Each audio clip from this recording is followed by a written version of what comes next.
मांग थी, उस पे मैं अपनी सहमति व्यक्त करते हुए अपनी बात कह रहा था और मैंने कुछ सलाह भी दी और कुछ विषय की ओर मैंने ध्यान आकर्षित किया।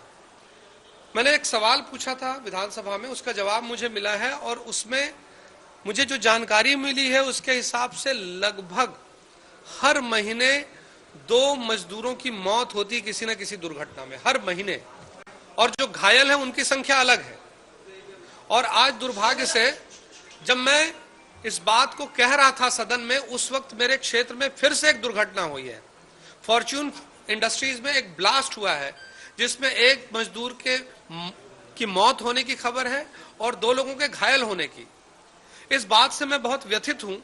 कहीं ना कहीं अधिकारियों का, कर्मचारियों की इसमें संलिप्तता दिखाई देती है, क्योंकि जिस दिन सिक्योरिटी की जांच की बारी आती है उसी दिन जूते, ग्लव्स, चश्मे, हेलमेट तब वितरित किया जाता है और बाकी समय हमारे मजदूरों के, हमारे कर्मचारियों की सुरक्षा को ताक पे रख दिया जाता है।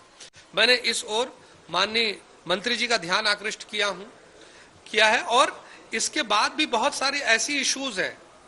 109 खतरनाक इंडस्ट्रीज की लिस्ट मेरे पास आई थी और खतरनाक इंडस्ट्रीज की लिस्ट में यह कंपल्शन है कि जो वहां के काम करने वाले मजदूर और कर्मचारी हैं उनके स्वास्थ्य की जांच की जानी चाहिए। मेरे पास जो रिपोर्ट आई है उसके हिसाब से 89 फैक्ट्रीज में इसकी जांच की गई है और वो भी मैंने जो नंबर्स देखे हैं सभी लोगों की ठीक से जांच नहीं हो पाई, उसमें भी शिकायतें हैं।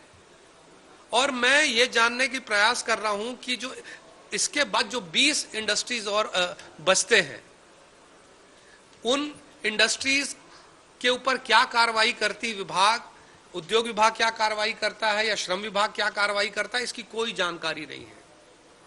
ये बहुत चिंता का विषय है कि एक महीने में 2 मजदूरों की जान, 2 लोगों को मौत आती है हमारे इंडस्ट्रियल क्षेत्र में। और ये डाटा जो मैं बता रहा हूं ये सिर्फ रायपुर संभाग का है, सिर्फ रायपुर संभाग का डेटा मैं आपको बता रहा हूं। रायपुर संभाग में ही इतना है, रायपुर जिले में। और इसके अलावा ये जो जहां कार्रवाई नहीं हुई वो बात एक अलग हो गई। इसके अलावा एक बात विषय और है कि यहां पर इंडस्ट्रियल हाइजीन लैब में वहां के धूल की, वहां के डस्ट की और ऐसे चीजों की जांच की जाती है जो वहां के कर्मचारियों के लिए, वहां के कामगारों के लिए कितना स्वास्थ्यवर्धक है या कितना हानिकारक है। ऐसा लैब जब छत्तीसगढ़ में स्थापित हुआ तो वो देश का दूसरे नंबर का बन रहा था, लेकिन पिछले 5 सालों में वहां किसी उपकरण की खरीदी नहीं हुई और किसी प्रकार की खरीदी नहीं होने के कारण पुराने उपकरणों में जांच चल रही है, तो उसकी क्या गुणवत्ता होगी ये सोचने का विषय है। अभी भी किराए की बिल्डिंग में ये संस्थान चल रहे हैं। ऐसे विषयों पर मैंने आज माननीय मंत्री जी का ध्यान आकृष्ट किया है और कहीं ना कहीं इस पे मुझे दिखाई देता है कि अधिकारियों और कर्मचारियों की मिलीभगत है जिससे सुरक्षा कारणों की अनदेखी हो रही है। इस पे मैं माननीय मंत्री जी से आज मैंने आग्रह किया कि इस पे कड़ी कार्रवाई होनी चाहिए। बहुत बहुत धन्यवाद। खेल पुरस्कार फिर से शुरू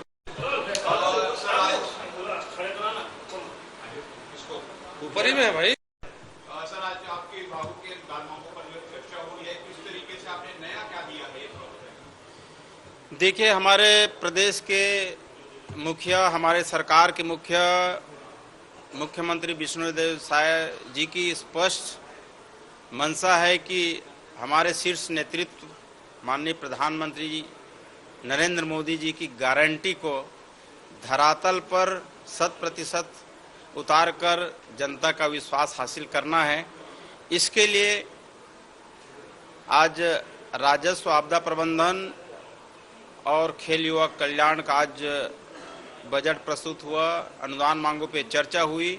इसमें सबसे बड़ी बात तो ये है कि मोदी जी की गारंटी जो भूमिहीन कृषि मजदूर को 10,000 रुपये सालाना देना है, उनका प्रावधान आज इस बजट में रखा गया।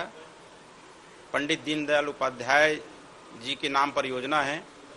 सभी हमारे भूमिहीन कृषि मजदूर को इस राशि का लाभ मिलेगा। और आज राजस्व में मुंगेली जिला में 1 और बिलासपुर जिले में 1 उप तहसील की घोषणा की गई। खेल को बढ़ावा देने के लिए खेल अलंकरण समारोह के लिए 5 करोड़ रुपए का प्रावधान रखा गया है।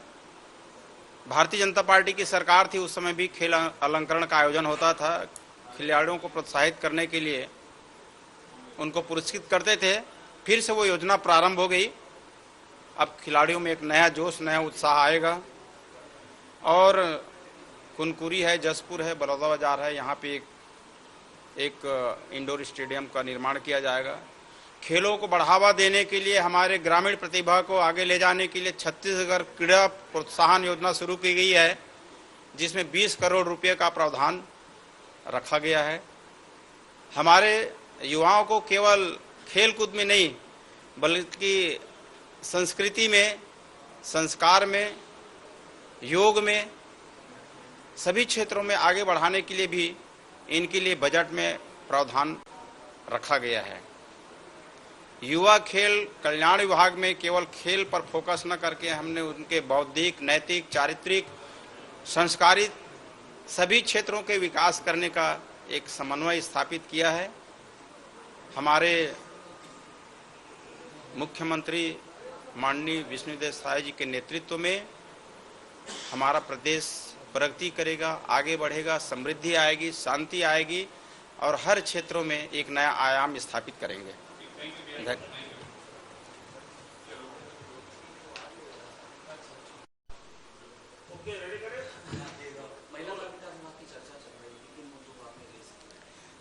महिला बाल विकास की चर्चा में जो बजट आया है, जो बजट दिए हैं, सरकार ने अपना बजट रखा है, तो हम महिलाओं के लिए जो महिला बाल विकास और बच्चों के लिए जो बजट आया है वो बहुत कम राशि है।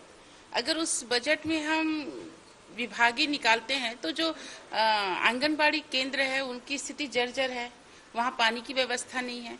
उसके लिए हम बजट का मांग किए, उसमें राशि कम है, उसमें कहीं जा नहीं सकता। सेकंड बात की, जो स्मृति ईरानी जी आई थी पिछले कुछ वर्षों में, तो उन्होंने अपना बात रख के वो अपनी बात रखी थी और वो बोली कि जो मिनी आंगनबाड़ी है उसको मेन आंगनबाड़ी में कन्वर्ट करूंगी करके। और जैसी वो दिल्ली गई कि वहाँ के नया उनका बयान आ गया कि राज्य शासन के बजट से ही वो राशि दिया जाएगा, हम नहीं दे सकते। तो मैं इस सरकार, विष्णुदेव साय की सरकार को कहना चाह रही हूँ कि अब डबल इंजन की सरकार है, तो मिनी आंगनबाड़ी है उसको आप आंगनबाड़ी में, मेन आंगनबाड़ी में कन्वर्ट करें, ये मेरी मांग है। सेकंड मांग रखी हूँ कि जो वृद्धाश्रम में बुजुर्गों की सेवा करती हैं, जो बहनें, जो भैया, उनका मानदेय 3,000-3,500 रुपए है, जबकि वो दूसरे की माता पिता की सेवा कर रही है। तो उनका भी मैं मांग रखी हूँ कि उनका मानदेय बढ़ाया जाए, जबकि वो दिन रात काम करती है। मनरेगा के व्यक्ति को जो 2 घंटे काम करते हैं 221 रुपए मिलता है, तो उनको कम से कम 5 से 10 हजार उनका मानदेय बनाया जाए। आंगनबाड़ी की जो महिला जो काम करती है, जो बच्ची की देख रेख करती है, उनको और कार्य सौंप दिया जाता है। अभी महतारी वंदन का पूरा संभाल रही है, तो उनको उस काम से निवृत्त किया जाए ताकि वो आंगनबाड़ी के बच्चों का अच्छे से सेवा कर सके। ऐसे बहुत सारे जो बजट है उसमें मांग में चर्चा की हूँ। उसमें मैं मांग की हूँ कि जो आंगनबाड़ी जो केंद्र है वो नया, जितने भी हमको चाहिए जर्जर है उसको नया बनाया जाए और इस मांग को देखते हैं कितना पूरा करते हैं। Thank you.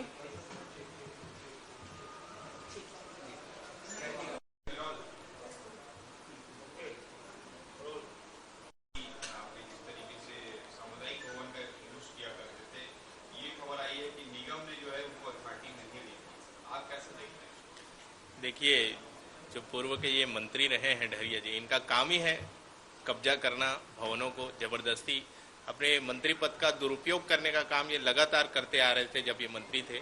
और ये सिर्फ रायपुर की बात नहीं है, मेरे आरंग विधानसभा में भी राष्ट्रीय सद्भावना करके एक भवन बनी हुई है, जिसको भी ये मांग कर रहे थे कि मेरे नाम से उसको किया जाए। वहाँ आवेदन भी लगा हुआ है और उनके पार्षदों को दबाव बनाकर उसमें वहाँ से वहाँ पास भी करवाया गया है। वो तो गनीमत है कलेक्टर साहब का, उस समय जो वर्तमान में थे, जिन्होंने उसको रोक के रखा हुआ था, इस कारण वो आवंटित नहीं हो पाया। और अभी पता नहीं पूरे हमारे प्रदेश में और कहाँ कहाँ किस किस जिलों में ये इस नाम से भवन बनाए होंगे और उसको अपने कब्जे में करके रखेंगे। इनका काम ही है कि जो सरकारी जो संपत्ति होती है उसको कब्जा करने का काम करते हैं। आपका उस सबसे बड़ा एक उदाहरण तो उनके ऊपर जो आरोप लगा था, आप जान रहे हैं, मंत्री बंगला का, जिसमें किस प्रकार से उन्होंने पूरे मंत्री जो बंगला था जिसका हर एक सामान को चोरी करके ले गए थे। तो इसी टाइप का काम उनका निरंतर चलते आया है। भ्रष्टाचार और कमीशन का काम निरंतर वो करते आते हैं।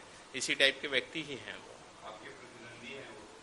निश्चित ही जो प्रतिद्वंदी तो अपनी जगह है, लेकिन भ्रष्टाचार जो कर रहे थे गरीबों का, किसान का, मजदूर का और जो शहर में रहने वाले हैं उनका जो हक अधिकार को छीनने का काम कर रहे थे, और विशेषकर नगरीय निकाय मंत्री थे, जिस कारण क्या है नगर में जो शहर थी, शहर के जो लोग थे जिनका छोटा छोटा काम रहता होता था, आय प्रमाण पत्र बनाना है, निराश्रित बनाना है, ऐसे चीजों में भी वो भ्रष्टाचार करने का काम निरंतर करते आ रहे थे। आज उसी का परिणाम भी उनको मिला है और आने वाले भविष्य में और इसके बहुत अच्छे परिणाम उनको मिलेंगे और बिल्कुल जनता इससे सजग है। और आज बहुत ही अच्छा एक मुद्दा नगर निगम में भी उठा है और आने वाले भविष्य में विधानसभा में भी ये बात उठेगी। मैं विश्वास दिलाता हूँ जनता को, उनके हक अधिकार मिलेगा उनको।